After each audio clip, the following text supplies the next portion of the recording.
వారు ఎవరు ఉండరు. కానీ మన దగ్గర మన రాష్ట్రంలో పెద్దగా ఎక్కడ కూడా వారి గురించి వారి జయంతి ఉత్సవాలు కానీ ఇవన్నీ కూడా మనం జరుపుకోలేకపోవడం. క్రమం తప్పకుండా కర్ణాటకలో మాత్రం చాలా పెద్ద ఎత్తున వాళ్ళు ప్రతి గ్రామంలో కూడా చేస్తూ ఉన్నారు. అదే మనం మొన్న ఆదివారం నాడు కుప్పంలో ప్రారంభించాం. చాలా పెద్ద ఎత్తున చాలా జనసందోహంతో అక్కడ బాగా సభ జరిగింది. మరి ఆ సభలో కూడా నేను కూడా హాజరయ్యాను. పెద్ద ప్రముఖులందరూ కూడా కర్ణాటక నుంచి తమిళనాడు నుంచి కూడా రావడం జరిగింది. మరి ఈరోజు ఇక్కడ ఈ సమావేశం జరుగుతూ ఉందంటే మన చిత్తూరు జిల్లా ఉమ్మడి చిత్తూరు జిల్లానే కాకుండా ఈరోజు అన్నమయ్య జిల్లాలో కలిసిన మిగతా నియోజకవర్గాల నుంచి కూడా వచ్చిన వారందరికీ కూడా నేను ప్రత్యేకంగా ధన్యవాదాలు తెలుపుతా ఉన్నాను. ఎందుకంటే ఇక మీదకైనా మనం ఈ భక్త కనకదాస జయంతిని క్రమం తప్పకుండా మన ప్రాంతంలో కూడా జరుపుకోవాలని చెప్పి నేను మిమ్మల్ని అందరినీ కూడా కోరుతా ఉన్నా. ముఖ్యంగా కార్యనిర్వాహకులు ముందుండే అన్ని చేసే వ్యక్తి మన జబ్బల్ శ్రీనివాస్ గారిని నేను కోరుతాను. ఈరోజు రాష్ట్రం మొత్తం మీద మనం గమనించాల్సింది మొట్టమొదటిసారి మన రాష్ట్రంలో వైఎస్ఆర్ కాంగ్రెస్ పార్టీ ఆధ్వర్యంలో కుప్పంలో మంచి కూడలిలో ఆదివారం రోజు కనకదాస విగ్రహాన్ని ఆవిష్కరించడం జరిగింది. ఈరోజు వారు దాదాపు 1509లో జన్మించారు. వారి అప్పుడున్న వారి పేరు వచ్చి తిమ్మప్ప నాయక అని చెప్పి ఉండేది. తిమ్మప్ప నాయక వాళ్ళ తండ్రి గారు అందరూ కూడా యుద్ధ వీరులు కాబట్టి ఆయన కూడా ఆ యుద్ధాల్లో పాల్గొన్నాడు. అప్పుడు ఆయన తీవ్రంగా గాయపడితే అప్పుడు భగవంతుడు ఆయనకు బాగా చేశాడనే నమ్మకంతో భక్త కనకదాసుగా మారిపోయారు. దాదాపు 100 సంవత్సరాలు వారు జీవించారు. మరి వారి రచనలన్నీ కూడా కర్ణాటకలో దాదాపు 200 పుస్తకాలన్నీ కూడా ప్రచురించడం జరిగింది. మరి ఇంకా చాలా ప్రచురించాల్సినవి కూడా ఉన్నాయి. మరి వారే రాసుకొని వారే పాటలు పాడి వారే ఈ దైవభక్తి మీద దైవ చింతనతో మీ కులానికి పేరు తెచ్చే విధంగా తరతరాలు ఈరోజు దాదాపు 600 సంవత్సరాలైనా కూడా వారిని మనం ఆరాధిస్తా ఉన్నామంటే మరి ఉండడం అనేది మీ అందరికీ మా అందరికీ కూడా గర్వకారణం.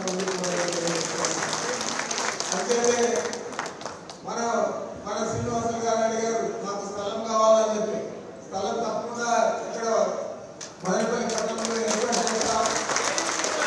అదేవిధంగా భక్త కనకదాసు విగ్రహాన్ని ఆవిష్కరించడానికి వారు ఏ విధమైన సహకారం అడిగితే ఆ విధంగా నేను వారికి నా సహకారాన్ని అందిస్తానని కూడా నేను మనవి చేస్తూ తప్పకుండా మనం అందరూ కూడా కలిసి కట్టుగా ఈరోజు జగన్మోహన్ రెడ్డి గారు మన రాష్ట్రంలో ఒక బీసీల కోసం, ఒక మైనార్టీల కోసం, ఎస్సీల కోసం, ఎస్టీల కోసం పోరాడుతూ ఉన్నారు.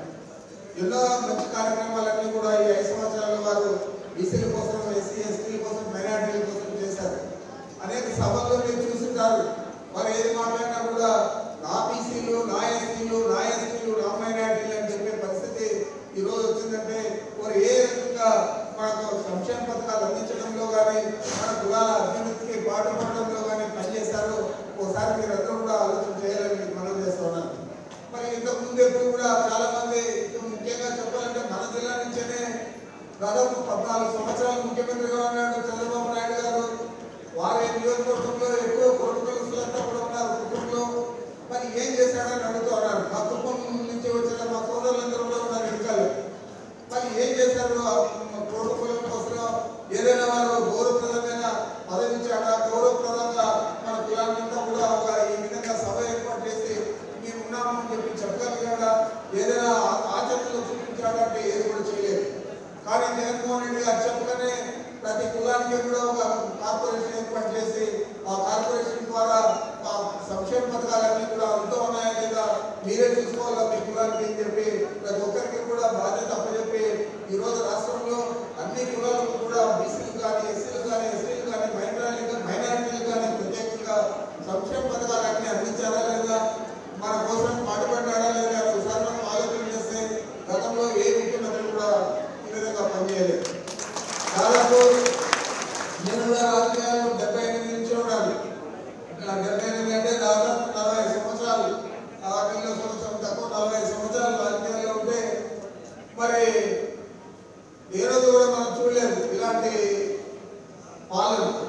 పేదల కోసం అట్టడుగు బడుగు వర్గాల కోసం పనిచేస్తూ ఉన్న ముఖ్యమంత్రిని కూడా మనం ఈ రాష్ట్రంలో ఇంతవరకు ఎప్పుడు చూడలేదు. జగన్మోహన్ రెడ్డి గారు ఈ రోజు ముందు వచ్చి మన కోసం పాటుపడుతూ ఉన్నారనేది మీరందరూ కూడా గమనించాలని మీకు మద్దతు చేస్తూ ఉన్నాను. తప్పనిసరిగా వారికి మీ ఆశీర్వాదం కావాలా, మీ మద్దతు కావాలా. తప్పకుండా మీరు వారికి ఆశీర్వదించి వారికి మద్దతు ఇస్తే పెద్దలందరూ తప్పకుండా దీనికి ముఖ్యమంత్రి అయితే ఇంకా పెద్ద ఎత్తున మనకు అన్ని రకాల చేస్తున్నాం. మనకంతా కూడా తెలుసు 5 సంవత్సరాలు మనకు కాల పరిమితి ఇచ్చినా కూడా గత ఎన్నికల్లో మనకు దాదాపు 2 సంవత్సరాలు కరోనాతోనే మనమంతా కూడా ఆర్థికంగా ఇబ్బందులు పడేది కాకుండా అనేక మంది ప్రాణాలు కోల్పోయి కరోనాతోనే చాలా ఇబ్బందులు పడ్డారు.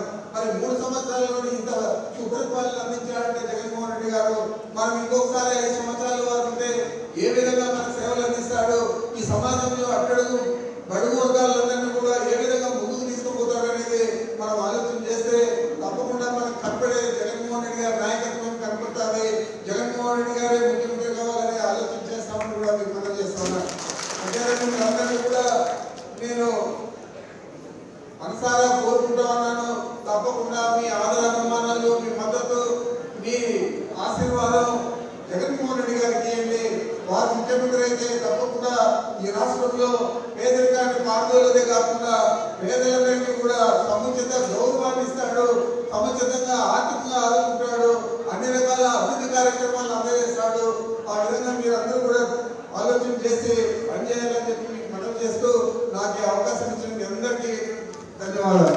మరిన్ని వీడియోస్ కోసం ఛానల్ ని సబ్స్క్రైబ్ చేయండి, లేటెస్ట్ అప్డేట్స్ కోసం వాట్సాప్ ఛానల్ ని ఫాలో చేయండి అండ్ లింక్ డిస్క్రిప్షన్ లో ఉంది.